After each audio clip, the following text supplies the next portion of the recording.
Le bâtiment optimisé, une émission proposée par Axéo sur Radio Imo et Radio Territoria. Bonjour à toutes et à tous et merci d'être avec nous. Voilà, pour ce nouveau numéro du bâtiment optimisé, je vous propose que nous prenions un peu de soleil. Voilà. Je paraphrase un peu, mais on n'est pas loin de l'idée. Avec une émission sur la thématique de est-ce qu'à votre avis, on pourrait ne plus payer de l'électricité, voire même la produire? Est-ce que c'est possible? C'est ce qu'on va tenter d'examiner avec les invités qui sont avec nous justement pour parler de ce sujet.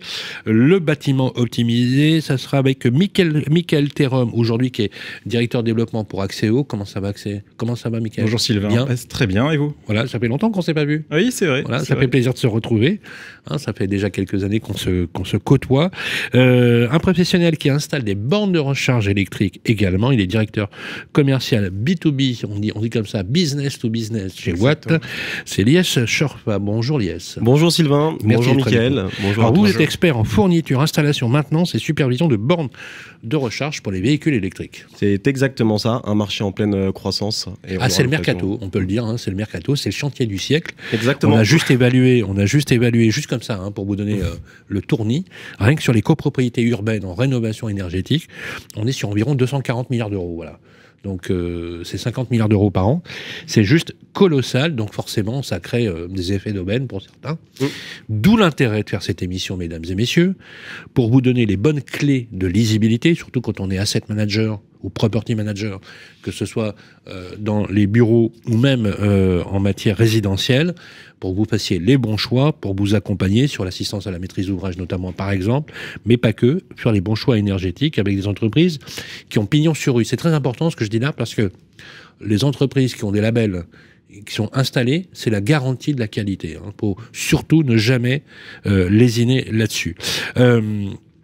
L'idée de cette émission, mesdames et messieurs, c'est d'améliorer la gestion de vos bâtiments. On l'a dit, on l'a redit, cette collection qu'on a initiée avec le bâtiment optimisé a pour destination de vous donner tout ce qui se fait aujourd'hui comme visibilité en termes d'économie d'énergie, mais pas que.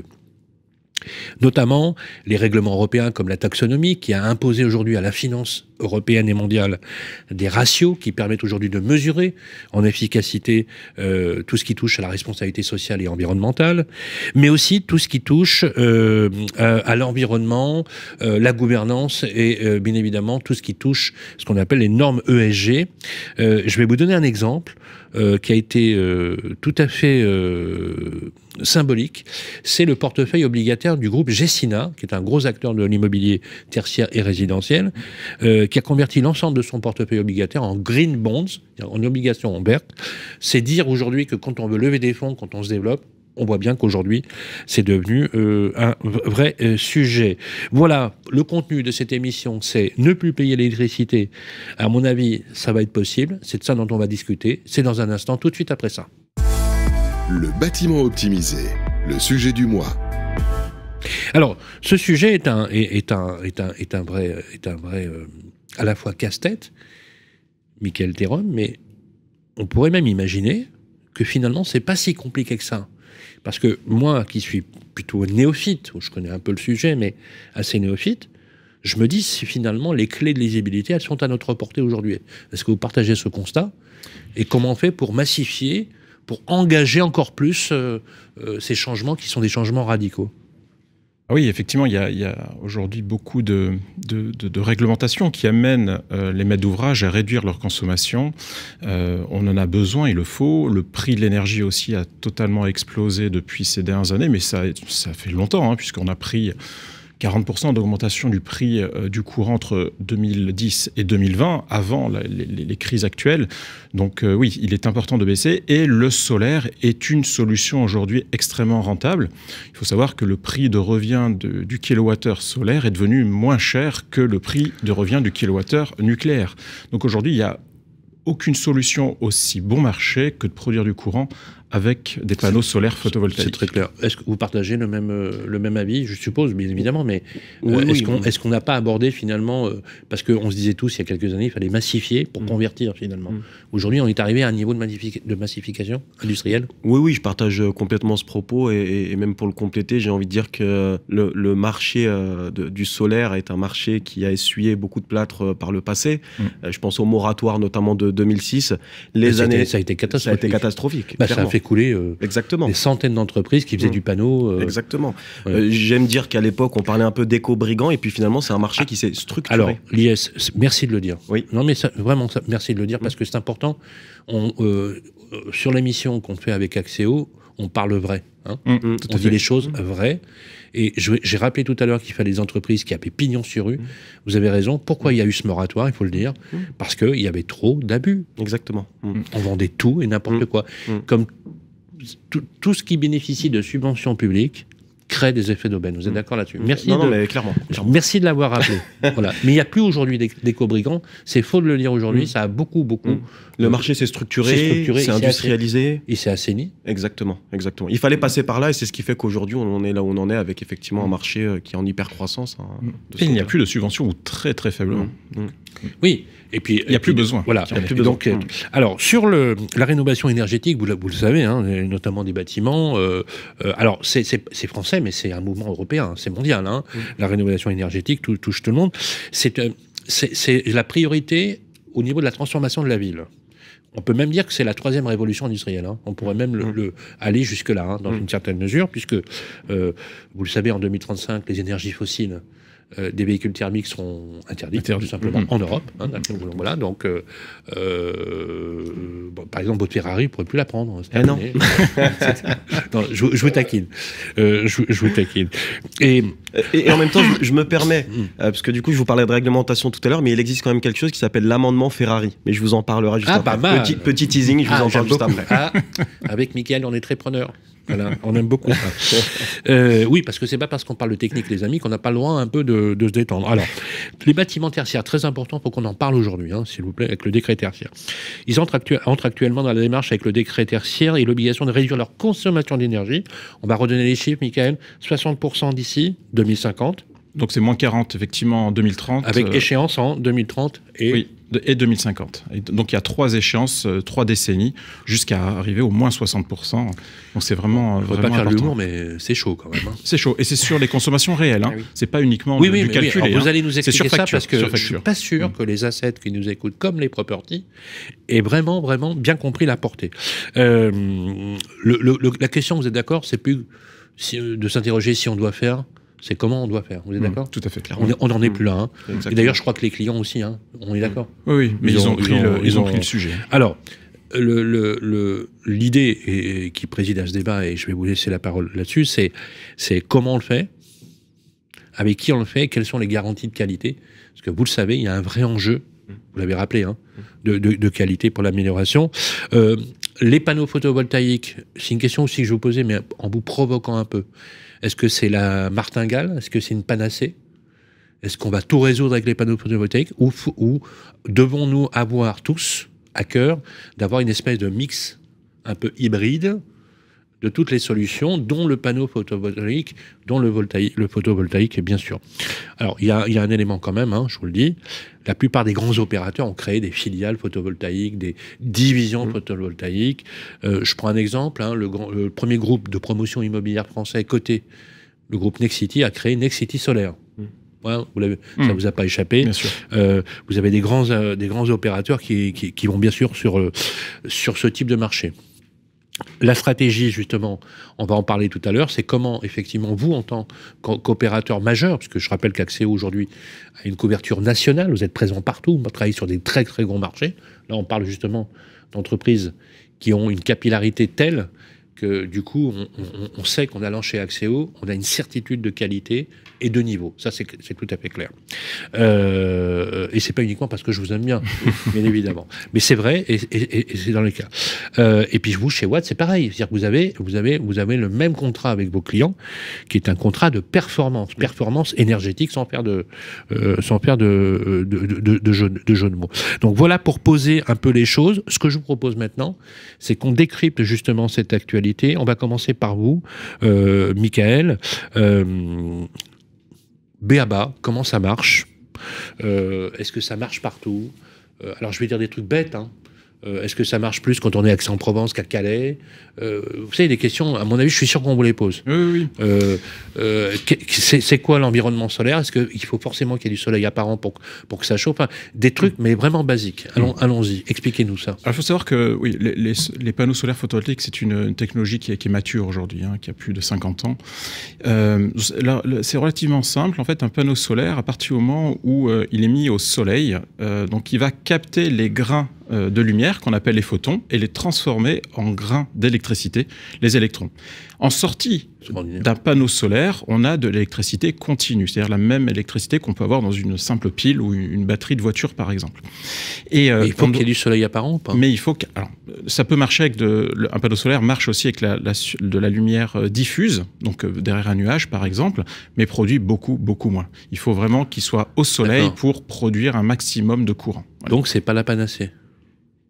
Si, c'est la panacée dans le sens où, vu le nombre d'ensoleillements que nous avons en France, le nombre d'heures d'ensoleillement que nous avons, ça produit énormément d'énergie, beaucoup plus que l'Allemagne. Il faut savoir que l'Allemagne est le premier producteur d'électricité solaire en Europe, avec 38% de la production européenne, et pourtant, ils ont 500 heures d'ensoleillement en moins qu'à Paris ou à Lille. Du coup, si ça marche chez eux, ça marche encore mieux chez nous. Alors oui, à Aix-en-Provence, effectivement, nous avons un nombre d'heures d'ensoleillement très important, où ça produit encore plus qu'à Paris. Mais ça marche partout en France.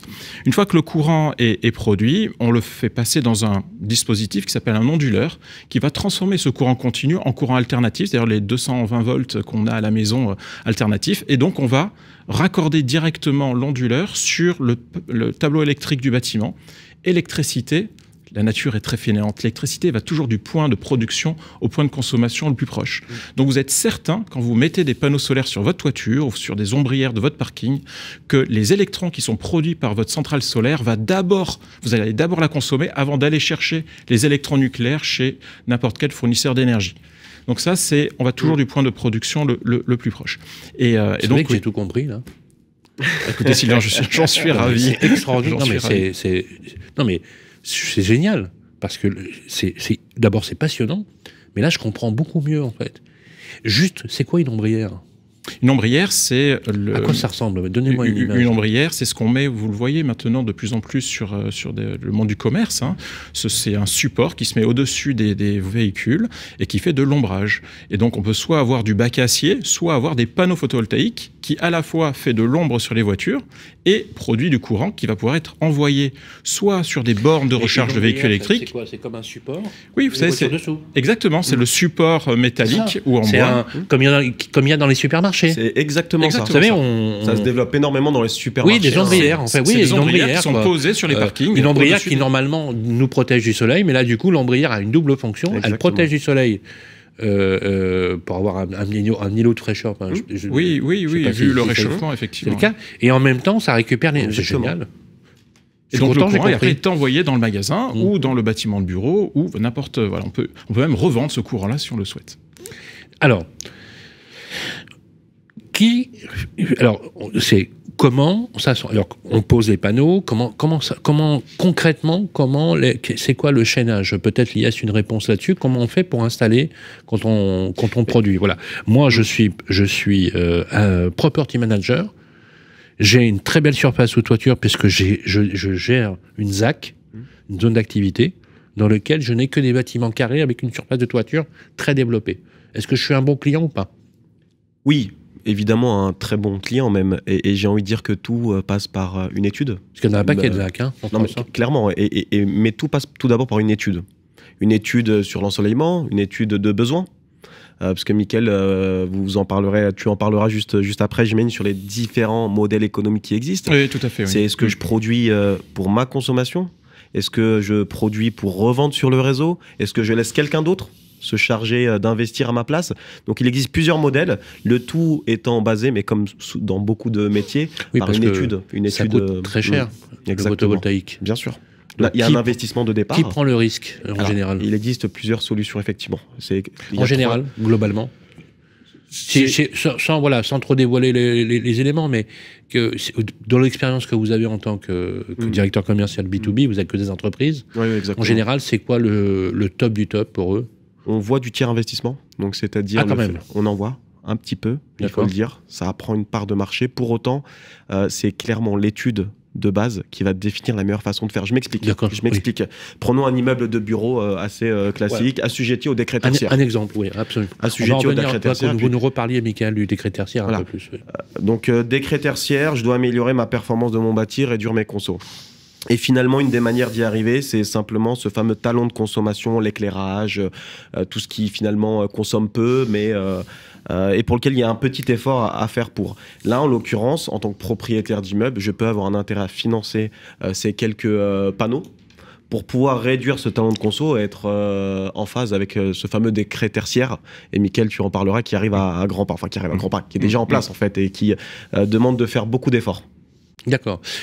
Donc finalement, si je me mets à la place des opérateurs, si je comprends bien, ce qui va vraiment déterminer l'axe de choix qui va être fait, c'est l'audit préalable. Clairement. C'est-à-dire que l'audit préalable. Donc ça veut dire qu'il n'y a pas vraiment de chapelle, il n'y a pas d'école de pensée, quoi. Il y a vraiment, c'est très spécifique. D'une situation à l'autre? C'est important vraiment de prendre le temps de bien comprendre en fait un certain nombre de variables, de données d'entrée qui vont définir la bonne façon de faire derrière. Qu'on reprenne, Michael, si vous voulez bien, qu'on comprenne bien, et merci parce que pour l'effort de clarté que vous faites pour nos auditeurs, c'est très important. Les réglementations qui encadrent ou obligent à poser des panneaux photovoltaïques, contexte aujourd'hui, je crois qu'il y a la loi énergie-climat qui date du 8 novembre 2019. On peut détailler? Oui, alors il y a effectivement plusieurs réglementations qui sont sorties. Est-ce qu'on est d'accord qu'il y a une réglementation qui pousse à le faire, hein? Ah oui, ce sont des obligations, effectivement, où on n'a plus le choix. Ce sont des obligations de mettre en place des centrales solaires photovoltaïques. Alors sur deux types de bâtiments, de parkings, les bâtiments neufs et ensuite les bâtiments existants. Donc sur les bâtiments neufs, c'est la loi dont vous faites référence, effectivement, énergie et climat, qui impose de couvrir les bâtiments. Mais dans la RE 2020, est-ce que c'est inclus? Disons que les objectifs et le solaire permet de participer. La RE 2020, c'est la réglementation qui a remplacé la réglementation thermique. Oui, RT 2012 qui a été remplacé par la RE 2020. Il y a effectivement, c'est plutôt le solaire est une solution permettant d'atteindre les objectifs de réduction. Donc on est vraiment dans une vision mix énergétique. Hein. Exactement. En termes d'énergie renouvelable. Hein. Tout à fait. Donc dans les bâtiments neufs ou les parkings neufs ou qui font l'objet d'une rénovation importante, qu'on appelle une rénovation lourde, dans ce cas-là, on doit couvrir pour tous les bâtiments qui sont construits depuis le 1er juillet 2023 de 30% les toitures des bâtiments de plus de 500 mètres carrés d'emprise au sol. 30%. Donc 30%. Et cette obligation de taux de couverture des toitures passera au 1er juillet 2026 à 40%. Et au 1er juillet 2027 à 50%. Donnez-moi un chiffre précis, un exemple précis, chiffré. 500 mètres carrés. Bâtiment de 1000 mètres carrés qui héberge enfin, 2000 mètres carrés d'emprise au sol, donc peut-être 3000 mètres carrés puisqu'il fait 3 étages, et sur lequel on va devoir, s'il est construit à compter du 1er juillet 2027, de couvrir la moitié de la surface de la toiture pour produire du courant. La moitié, donc 500 mètres carrés de panneaux photovoltaïques. Et c'est devenu un mode constructif alors? Exactement. En fonction des types de... C'est dans le cahier des charges de l'architecte et de la maîtrise d'ouvrage. Et c'est prévu dès le départ, effectivement. Donc ça veut dire que vous allez vous figurer sur les cahiers des charges des constructions, des constructeurs. Donc quand vous en tant qu'Axéo, vous vendez vos services aux opérateurs qui construisent, vous êtes cœur de cible. Promoteur.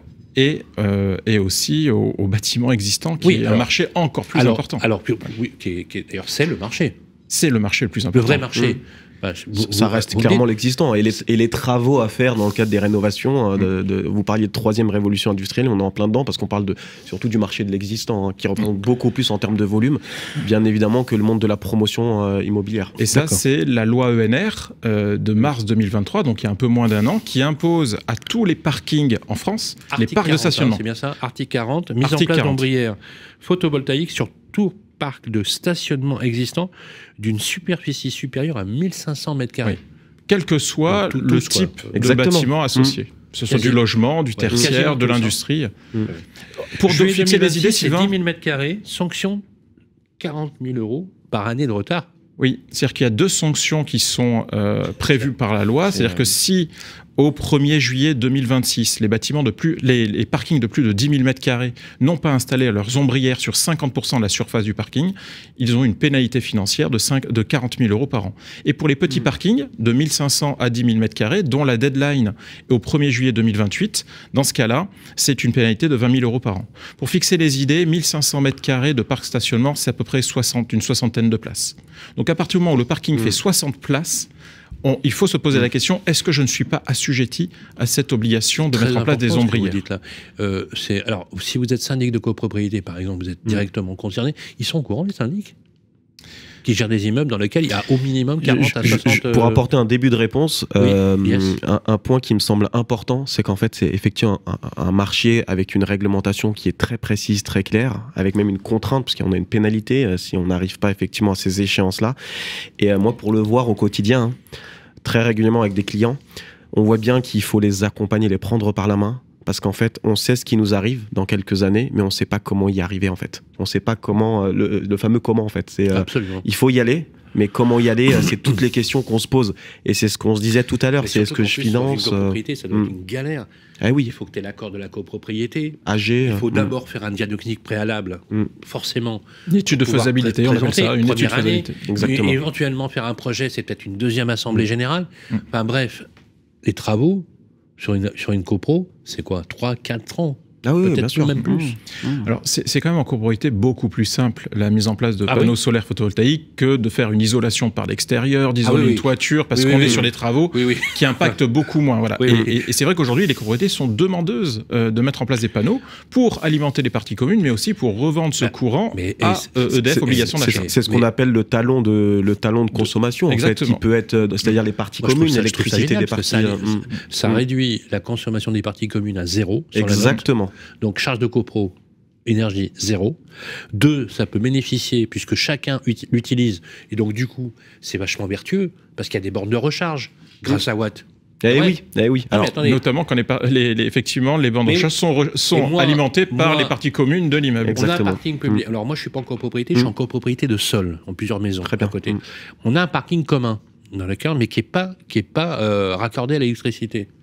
Si demain, la copropriété de sol devait faire des bornes de recharge, eh ben je m'engage à changer mon véhicule demain. Surtout qu'il faut savoir qu'en France, je ne peux pas changer mon véhicule là actuellement parce que dans mon environnement, je suis trop limité pour la recharge. Et si demain, par exemple, ma copropriété consentait à installer, en plus, il y a une dizaine de garages et je suis sûr qu'il y aurait de quoi poser au minimum, j'allais dire, c'est pas énorme, mais au moins 400 mètres carrés de surface photovoltaïque. C'est déjà pas mal. Ce qui est beaucoup et qui va permettre de couvrir une partie des besoins. C'est des parkings alignés en forme de maison. Tu sais.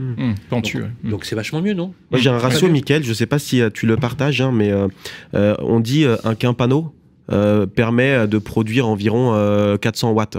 300, 400 watts, j'imagine, à peu près. Un panneau, c'est 400 watts. C'est une puissance. Est-ce que je peux le faire chez moi, par exemple? Voilà, justement. Sur ma maison. Parce que moi, j'ai une très belle surface de toiture. Alors, prenons l'exemple d'une borne qui fait 7 kW, c'est-à-dire 7000 watts.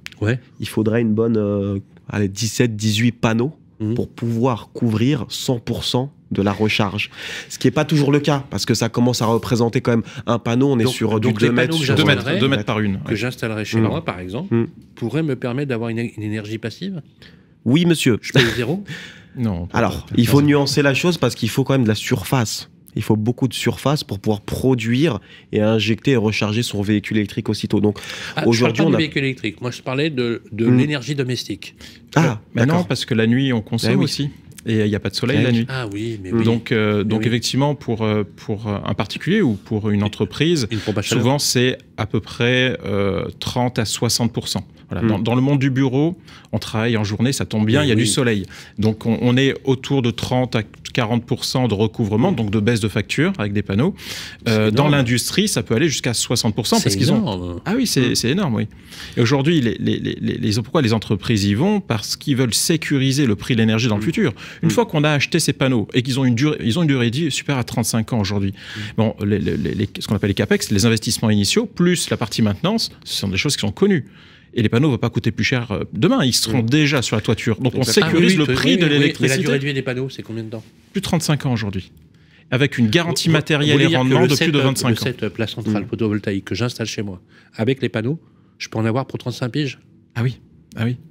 Tout ce qui a été installé dans les années 80 fonctionne encore aujourd'hui. Mais le sujet, sujet qui est très intéressant dans l'échange qu'on a là, si on rentre dans l'exemple de la maison, du domicile, c'est que le moment où je produis n'est pas le moment où je consomme. En journée, je produis, je rentre à la maison à 19h. Donc c'est à 19h où il y a ma machine à laver, tout se met en route. Et donc d'un point de vue prospectif, donc si on se projette un petit peu, et c'est assez intéressant du coup dans cette émission d'en parler, c'est ce qui va arriver dans les prochaines années. Donc dans les prochaines années, il faudra imaginer qu'entre le moment où je produis et le moment où je consomme, il faudra un tampon ou quelque chose pour stocker cette électricité. Et parmi les différentes choses qui se mettent en place, vous allez avoir les batteries de stockage à la maison. On y croit plus ou moins, mais n'empêche que ça peut... Alors la batterie, intérêt, c'est je produis, je stocke, et au moment où je consomme, je vais consommer ce qu'il y a dans la batterie et non pas au niveau du réseau. Deuxième point, la voiture électrique. Parce qu'une voiture électrique, c'est ni plus ni moins qu'une batterie qui va d'un point A à un point B. Et donc on a beaucoup effectivement de projets qui font qu'aujourd'hui, la batterie de la voiture électrique fera tampon et aidera finalement non pas à aller taper et à payer son kilowattheure auprès du fournisseur d'énergie, mais aller, alors taper n'est pas le bon mot, mais aller recharger, aller utiliser les kilowattheures que vous avez dans la batterie du véhicule électrique et non pas sur le réseau. Donc il y a des enjeux à très haut niveau. C'est important, hein, parce que ces chiffres-là sont précis. Donc, Michael, vous avez dit, donc pour les bureaux, on peut avoir une centrale solaire qui peut faire baisser les factures de environ 30% sur les bureaux. Voilà. Et ça peut monter jusqu'à 60% pour l'industrie. Vous imaginez, c'est juste colossal. L'engouement de tous les professionnels en classe d'actifs immobiliers, clairement, ça vient de l'économie. Alors, il y a plusieurs sujets qui intéressent aujourd'hui. Ce que vous le disiez tout à l'heure, c'est je stabilise mes coûts énergétiques, j'ai une visibilité vachement plus... Et puis surtout, j'ai une économie résiduelle qui me permet de justifier le... Il faut savoir qu'aujourd'hui, on paye le courant à combien? Alors, particulier, on paye à 250 € le mégawattheure. Les professionnels, ils ont un pouvoir de négociation plus important, ils le payent à peu près 200 €. Le prix de revient du solaire, de l'électricité solaire, c'est-à-dire que vous avez une installation qui va durer par exemple 25 ans, limitons à 25 ans. On sait combien va produire ce courant, vous avez donc les investissements plus la partie maintenance, divisé par tout ce que va produire en termes de kilowattheure la centrale, et on se retrouve avec un prix autour de 60 à 70 € de mégawattheure. C'est-à-dire qu'en fait, vous achetez à vous-même de l'électricité 3 fois moins chère que celle que vous payez à EDF ou à n'importe quel fournisseur d'énergie. Et c'est pour ça qu'il y a un engouement. Parce que, ça permet de fixer dans le temps le prix de l'énergie. Il n'y aura pas d'augmentation, parce que les prix des panneaux ne va pas augmenter. Ça a aussi un impact sur la valeur patrimoniale, puisque quand on met des panneaux, forcément le bâtiment prend de la valeur parce qu'il y a une partie de revenus supplémentaires liés à l'utilisation de ce courant. Ça a aussi un impact sur la démarche RSE des entreprises, ça a un impact sur le décret tertiaire, puisque le décret tertiaire, c'est avant tout de baisser ses consommations. On met des panneaux, on autoconsomme, du coup ça participe à la réussite des objectifs du décret tertiaire. Donc aujourd'hui, c'est une solution qui n'est pas unique. Vous l'avez dit Sylvain, il n'y a pas une seule solution, mais c'est une des solutions aujourd'hui les plus rentables permettant d'atteindre l'ensemble de ces objectifs. C'est très clair. Alors, on va passer, si vous voulez bien, pour la dernière séquence. On a déjà fait 28, donc on va faire 2 minutes supplémentaires pour les questions que l'on se pose. C'est tout de suite après ça. Le bâtiment optimisé. Axéo vous répond. Alors, on me pose la question du prix. Combien ça coûte? Est-ce qu'on peut donner des exemples chiffrés? On a de très bons retours sur. Merci d'avoir participé à cette émission et nous donner les clés de lisibilité concrètement. Alors, est-ce qu'on peut donner quelques exemples chiffrés? Tout compris. Bon, bien sûr, c'est en fonction de la taille d'installation. Prenons des tailles d'installation autour de 1000 m², on va dire, de panneaux, hein, pour des bâtiments de bureaux ou industriels. En toiture, ça coûte à peu près 300 € par mètre carré de panneaux, et en ombrière 400 € par mètre carré de panneaux. Donc grosso modo, si je fais combien de mètres carrés, si j'en fais 1000, ça fait 30 000 €. 300 000 €. 300 000 €. Oui, 300 000 € ou 400 000 € si. Voilà. Mais les temps de retour sur investissement, alors justement, sont. Qui fait l'investissement? Alors, soit le maître d'ouvrage, la majorité aujourd'hui des maîtres d'ouvrage souhaitent investir parce que les temps de retour sont très très faibles.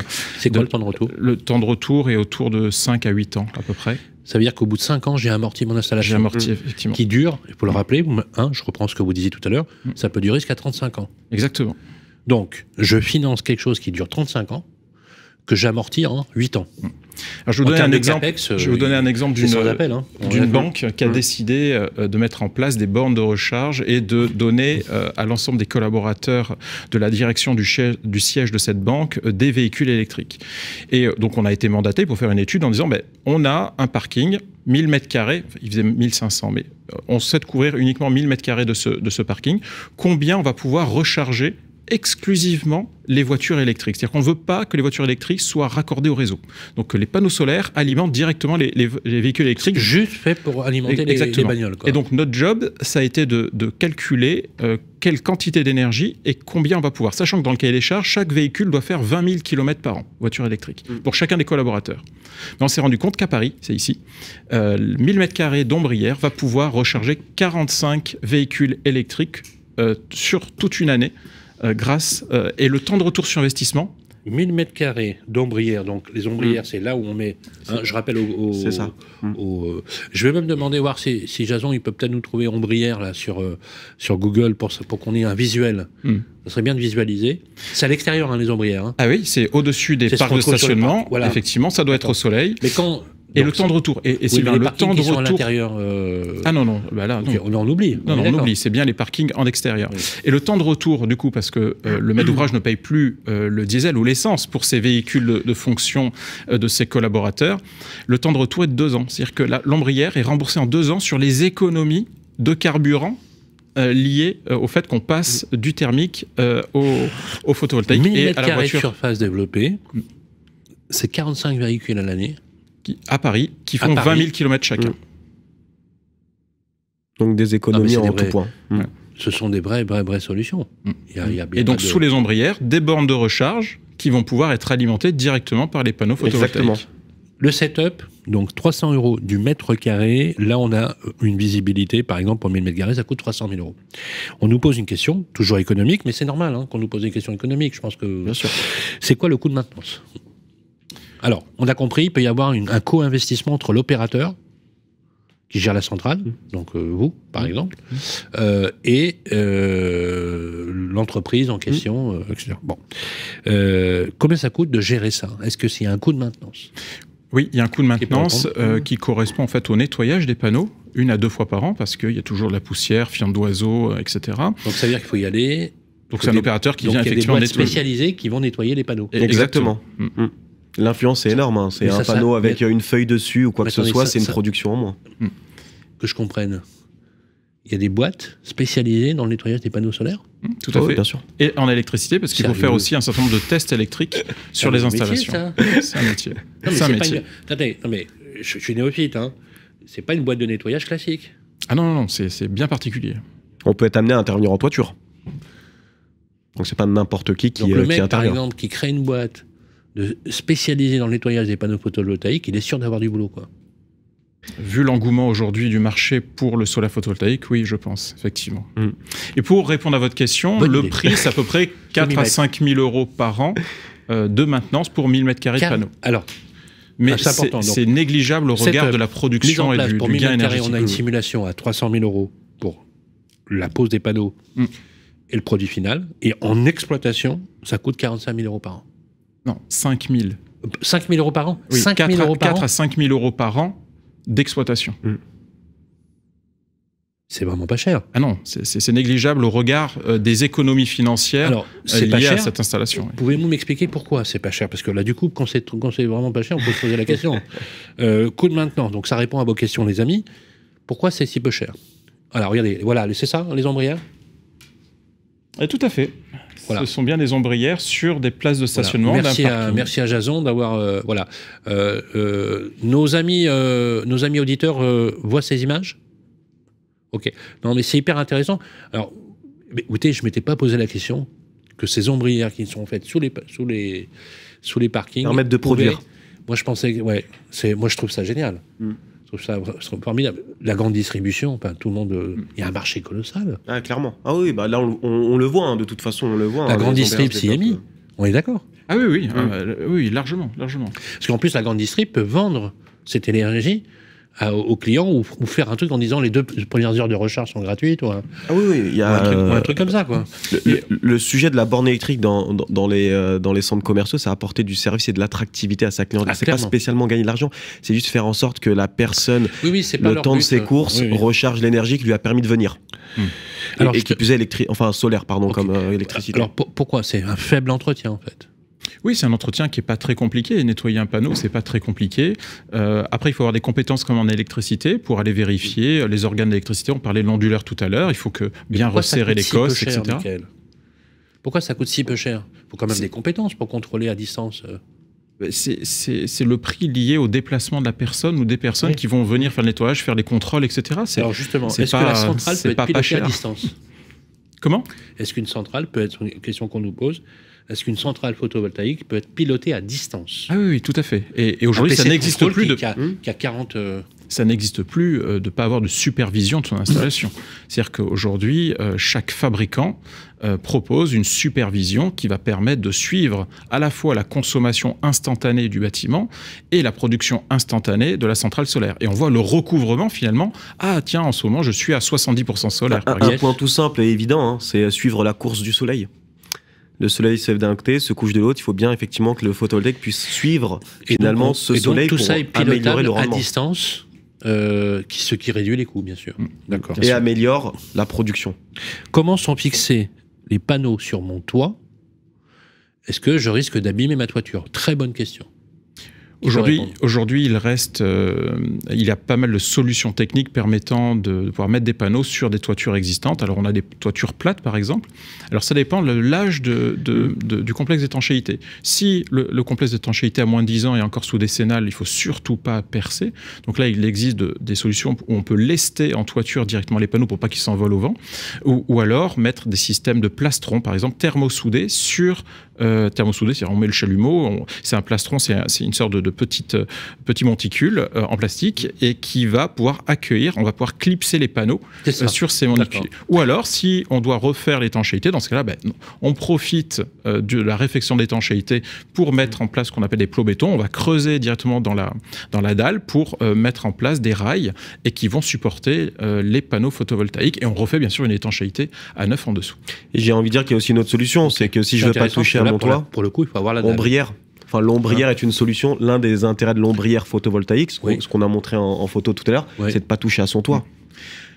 C'est très intéressant ce que vous dites. Oui, mais il y a une obligation effectivement en 2028 et ça on ne pourra pas y déroger de devoir mettre des panneaux sur tous les bâtiments de plus de 500 mètres carrés existants. C'est pas grave, on a explosé le compteur, mais c'est pas grave parce que c'est un sujet extrêmement important. Juste dernière question avant la conclusion. Le soleil peut-il nous permettre d'être totalement autonome vis-à-vis, très bonne question, des fournisseurs d'énergie? Je vais apporter un début de réponse et Mickaël, je te laisserai terminer effectivement ce point-là. De toute façon, cette question, en fait, on y a répondu tout au long de cet échange en fait aujourd'hui.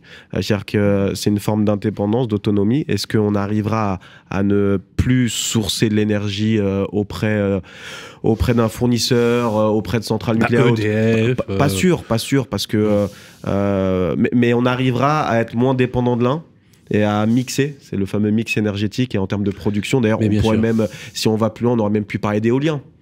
L'éolien, le photovoltaïque et plein d'autres sources, j'allais dire, de production d'énergie différentes qui fait qu'on arrive à un mix. Les énergies renouvelables, ce sont des énergies intermittentes et elles Très intéressant. ne produisent pas la nuit. Exactement. Enfin, produisent pas la nuit pour le solaire et donc on aura toujours besoin d'un fournisseur d'énergie. Vous avez posé la question du stockage. Il y a des expérimentations qui font qu'on arrive à stocker. Je pense que dans les années, avec l'évolution technique, on finira par pouvoir stocker. Ah oui, il y a des solutions. Donc il y aura des solutions qui vont se développer. On stocke même déjà aujourd'hui, c'est juste qu'il y a aussi un enjeu économique. On en parlait tout à l'heure, c'est que mettre une batterie de stockage derrière un panneau photovoltaïque coûte aujourd'hui extrêmement cher. C'est pas encore viable économiquement, mais on va y arriver au fur et à mesure. C'est très clair. Merci messieurs. C'est une très très très belle émission. Je suis content parce que j'ai tout compris. Voilà. Donc je vous rassure les amis, si moi j'ai compris, vous avez compris. Il n'y a pas de souci. On peut avoir toutes les informations sur le site d'Axéo, très important. D'ailleurs, notre ami Jason va mettre l'URL d'Axéo comme c'est d'habitude sur le bâtiment optimisé, l'émission produite avec justement Axieo. Et on va mettre aussi l'URL de Watt. Hein, c'est www.watt.a.t. Il y a un petit piège, 2 A et un T. .fr, .com .fr. On est sur du .fr. Lies Sherpa, directeur commercial chez Watt, W2AT, entreprise experte en fourniture et installation. Maintenant, c'est supervision de bornes de recharge. Merci beaucoup d'avoir pris le temps de passer sur le plateau du bâtiment optimisé. Merci Lies. Merci. Un grand merci également à Michael Thérum, directeur développement pour Axieo. Merci Michael. Merci Sylvain. Toujours merci, aussi, merci. Toujours aussi précis. Alors, j'ai longtemps cherché à quelle voix me faisait penser la voix de Michael Thérum. Ah, bonne question. Grishka Bogdanov. Très jolie voix. Je ne savais pas. Il faudrait qu'on fasse un truc, voilà. Il faudra écouter la voix. Très jolie voix, etc. Faites pas le coup du menton quand même. Non. Etc. Donc ça, c'est bien. Bon, l'émission est à retrouver, bien évidemment, comme c'est l'usage, sur l'application de Radio Imo, sur les plateformes d'écoute, tout simplement en faisant une requête. J'espère qu'on a répondu à toutes vos questions. N'hésitez pas à réagir sur les réseaux sociaux, mais pas que, aussi sur l'application, et à nous poser toutes vos questions. On va vous donner rendez-vous au prochain numéro du bâtiment optimisé, réalisé et coproduit avec Axieo France. Merci à toutes et à tous, et d'ici là, eh bien, prenez soin de vous. Le bâtiment optimisé, une émission proposée par Axieo, à retrouver sur les sites et applis de Radio Imo et Radio Territoria et sur toutes les plateformes de streaming.